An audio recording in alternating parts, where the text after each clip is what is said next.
You ask Tiger to solve.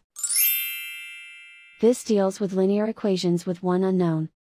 The final result is q equals -1/2. Let's solve it step by step.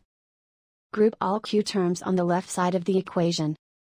Subtract 10q from both sides. Group like terms.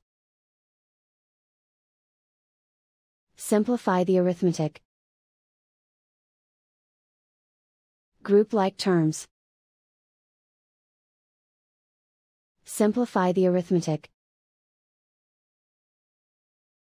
Group all constants on the right side of the equation. Subtract 3 from both sides. Simplify the arithmetic.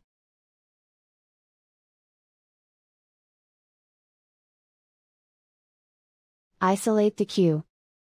Divide both sides by -14. Cancel out the negatives. Simplify the fraction. Move the negative sign from the denominator to the numerator.